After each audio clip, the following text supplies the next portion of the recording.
Ton corps te fait mal, chaque pas est une agonie, chaque respiration un combat. Même le plus petit faux pas pourrait réduire tes os en poussière. Bienvenue dans ta nouvelle maison, un monde conçu pour te briser, et cela ne fera qu'empirer.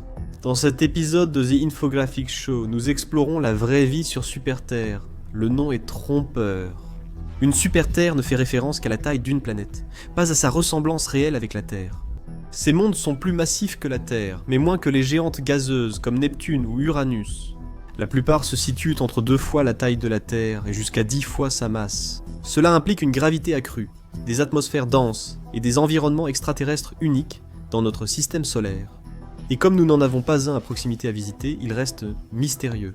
Certaines super-terres, de 3 à 10 fois la masse de la Terre, peuvent être rocheuses avec océan, gelées ou entourées d'une atmosphère épaisse. Les règles de formation planétaire sont floues. On ignore où finit une planète rocheuse et où débute une mini-Neptune. En 30 ans, les astronomes ont trouvé des milliers d'exoplanètes, dont les super-terres, très répandues. Mais si elles sont partout, à quoi ressemblerait réellement la vie sur l'une d'elles? Vous atterrissez sur une super-terre à l'aspect familier, ciel bleu, nuages et grands plans d'eau au loin. Mais lorsque vous faites un pas, vous avez soudainement l'impression de porter un sac à dos invisible rempli de briques. La gravité est votre nouvel ennemi juré. Il convient de mentionner que la gravité d'une planète dépend de sa masse et de sa taille. Un monde ayant 2 fois la masse de la Terre, mais le même rayon double votre poids, tandis qu'un monde ayant la masse de la Terre, mais 2 fois sa taille, réduit votre poids de moitié. Admettons que les super-terres à explorer voient leur masse et taille croître proportionnellement. Dès que vous marchez, vos muscles et os ressentent aussitôt le poids en plus. Se tenir debout demande un effort considérable, sauter est quasi impossible, et même le jogging épuise à cause de la forte contrainte sur le corps. C'est un exercice imposé. Votre cœur doit pomper bien plus fort face à la gravité. L'oxygène a du mal à atteindre votre cerveau sur un monde ayant une masse 4 fois supérieure à celle de la Terre ou plus. Le sang pourrait ne pas atteindre aucun organe situé au-dessus de vos poumons. Vous perdriez connaissance en quelques secondes, puis il y a vos poumons. L'atmosphère d'une super-terre serait probablement plus épaisse, car une gravité plus élevée retient plus de gaz. Respirer donne l'impression d'inhaler du sirop, alors que le poids de l'air appuie sur votre poitrine. Même avec un taux d'oxygène correct, la densité rend chaque respiration difficile. La forte pression de l'air a également un effet sur les tissus délicats, comme ceux de vos sinus ou de vos oreilles. Céphalées, saignements de nez et vertiges peuvent être quotidiens. Pour survivre longtemps, il faudrait vivre dans des environnements contrôlés jusqu'à adaptation du corps. La grossesse serait plus difficile car une gravité accrue perturbe le transfert des nutriments et de l'oxygène entre la mère et le fœtus. Cela peut causer un retard de croissance ou des complications graves. Au début, les humains dépendraient d'utérus artificiels ou d'habitats spéciaux pour se reproduire en sécurité. Si vous étiez réellement né sur une super-terre, votre corps se développerait différemment. Vous seriez plus petit, plus épais et plus fort. En visitant la Terre, vous vous sentiriez comme un super-héros. Sautez plus haut, allez plus vite et soulevez des charges plus lourdes facilement. Plus une planète est massive, plus tout devient extrême. Sur un monde à la gravité 5 fois celle de la Terre, vous ne pourriez sans doute pas rester debout. Avec une gravité 10 fois supérieure, la force gravitationnelle briserait vos os et effondrerait votre squelette. Alors, pourrions-nous vivre ici uniquement avec de l'aide? Si les humains vivaient un jour sur une super-terre, nous aurions besoin de technologies pour simuler une gravité semblable à celle de la Terre à l'intérieur des habitats. À l'extérieur, les exosquelettes motorisés sont essentiels. Même les prototypes actuels sur Terre décuplent la force humaine. Sur une planète à forte gravité, ce ne serait pas juste un outil, mais un système de survie. Les bâtiments devraient également changer, car les gratte-ciels trop hauts s'effondreraient sous leur poids. Les villes seraient basses et étendues, épousant le sol comme des bunkers. Les murs et les poutres de soutien devraient être renforcés avec des matériaux ultra denses comme des composites de carbone ou des alliages, et les mégastructures en forme de dôme deviendraient le choix privilégié en matière de conception. Les transports seraient réinventés, le vol quasi impossible.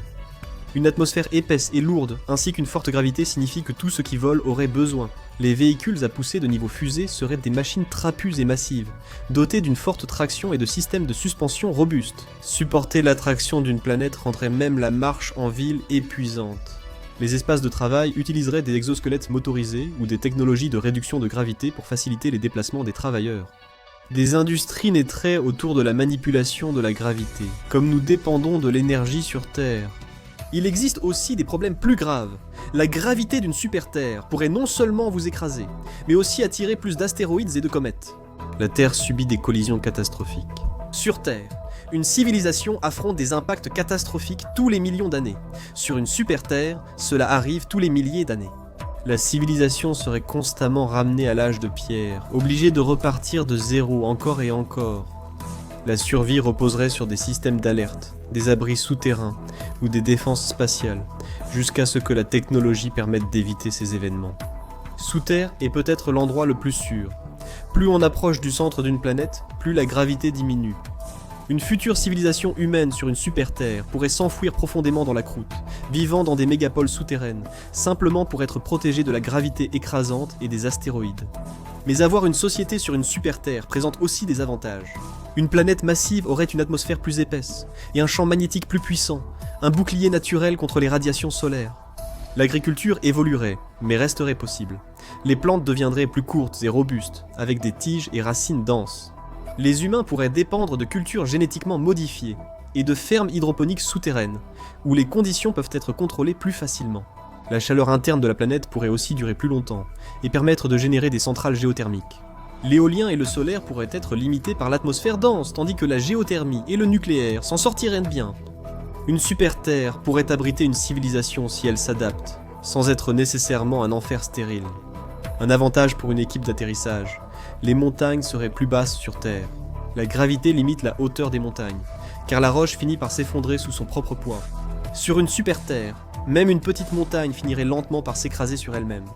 Le paysage serait probablement plus lisse, plus plat et plus compact, formé de hauts plateaux ondulés plutôt que de sommets imposants. Les scientifiques ont deux théories principales sur le comportement de la croûte et du manteau d'une super-Terre. Certaines recherches estiment qu'une gravité intense amincit les plaques et augmente les contraintes, provoquant des tremblements de terre fréquents et des éruptions massives. Mais d'autres études affirment le contraire. La croûte pourrait devenir si solide et comprimée sous une forte pression que la tectonique des plaques pourrait s'arrêter complètement. Les volcans seraient rares, mais la chaleur accumulée sous terre pendant des millions d'années finirait par provoquer des super-éruptions mondiales. À mesure que vous vous enfoncez plus profondément dans la super-Terre, vers le noyau, les choses deviennent encore plus intenses. Une planète 10 fois plus massive que la Terre aurait un noyau de fer plus grand. La pression à l'intérieur de la planète serait bien plus élevée que celle de la Terre, solidifiant le noyau de fer, ce qui poserait un gros problème si vous vouliez y vivre. Un noyau en fusion produit un champ magnétique protecteur autour de la planète. Sans courant, pas de champ magnétique. La planète serait exposée à de grandes quantités de rayonnement cosmique et de particules des tempêtes solaires. Tout ce qui se trouve à la surface de la planète serait littéralement grillé. L'acide désoxyribonucléique de tous les êtres vivants, humains compris, serait exposé aux radiations, entraînant une accumulation de mutations. Et le temps ? Une atmosphère épaisse retient chaleur et énergie, provoquant des tempêtes monstrueuses. Les ouragans pourraient devenir plus grands et durer des mois. Des vents violents s'abattraient sur la surface avec une force mortelle. L'air épais ferait office de couverture thermique, aggravant tempêtes et températures extrêmes. Si la planète orbite près de son étoile, son atmosphère deviendrait une serre humide, les océans s'évaporant en nuages de vapeur. Mais si la planète se trouve plus loin de son étoile, l'atmosphère pourrait retenir la chaleur, créant un monde de brouillard constant, de crépuscules permanents et de vents lents et lourds. De nombreuses super-terres pourraient être en rotation synchrone, avec une face toujours orientée vers leur étoile, et l'autre plongée dans l'obscurité. Une moitié brûlerait sous le jour sans fin, l'autre gèlerait dans la nuit éternelle. La ligne qui les sépare, appelée zone du Terminateur, est toujours plongée dans le crépuscule, et le seul endroit où les températures restent supportables. La vie pourrait exister là-bas, mais différemment. Les arbres ne pousseraient pas en hauteur, la gravité les écraserait.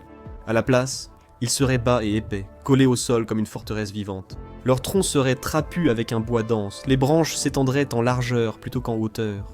Les feuilles pourraient même évoluer pour devenir larges et sombres, capturant chaque rayon de soleil qui traverse l'atmosphère. Les animaux ne sauteraient, ni ne bondiraient, mais ramperaient, se faufileraient ou glisseraient. Des os creux se briseraient vite, donc l'évolution privilégierait des formes compactes, musclées et basses. Certains pourraient même nager dans l'air épais, grâce à des nageoires ou membres palmés. Différents types de super-terres produiraient en bas des écosystèmes différents. Si l'atmosphère de la planète était riche en oxygène, le métabolisme pourrait être élevé. Cela signifie que de petites créatures puissantes pourraient prospérer, débordant d'énergie, tandis que les animaux plus grands pourraient se déplacer lentement et prudemment, conservant leur force dans un environnement qui les accable en permanence. De nombreuses planètes découvertes par les astronomes orbitent très près de leur étoile, parfois presque aussi près que Mercure du Soleil. Si la vie existait là-bas, elle devrait survivre dans une atmosphère très chaude et sous haute pression. Et elle pourrait n'être que des microbes extrémophiles cachés ou sur des surfaces minérales. Certains scientifiques estiment que des mondes entièrement recouverts d'océans pourraient exister. Cela pourrait sembler parfait pour la vie aquatique, mais la réalité est bien différente sur ces mondes. Les océans pourraient être profonds de centaines à milliers de kilomètres, formant des couches de glace au fond et isolant la vie dans les eaux de surface. Des sources hydrothermales pourraient abriter des écosystèmes extraterrestres proches de nos abysses. Une vie microbienne ou océanique pourrait exister dans les zones peu profondes, au-dessus de la glace à haute pression, se nourrissant de minéraux dissous et d'énergie chimique. Des courants profonds pourraient générer des cycles de nutriments, et des sources hydrothermales, chauffées par l'intérieur de la planète, héberger des écosystèmes comparables à ceux des abysses terrestres. Dans des mondes sombres verrouillés par les marées, des écosystèmes pourraient naître dans la zone crépusculaire. Des organismes photosynthétiques pourraient s'adapter à la faible lumière rouge d'un coucher de soleil perpétuel. Les microbes thermophiles resteraient dans les zones brûlées, toujours chauffées par le soleil du système. La vie sur une super Terre serait probablement peu dense et efficace. Si la vie peut s'adapter à ces mondes extrêmes, elle ne ressemblera en rien à ce que nous avons déjà vu. Elle sera extraterrestre dans tous les sens du terme, façonnée par la gravité, la pression et une planète unique en son genre. Les humains pourraient-ils survivre sur une telle planète? Si les humains restaient sur un tel monde pendant des générations, l'évolution transformerait notre espèce. Les muscles seraient l'une des premières structures corporelles à changer. Les gens développeraient des jambes incroyablement puissantes, des muscles centraux denses et des coups plus épais pour garder la tête droite.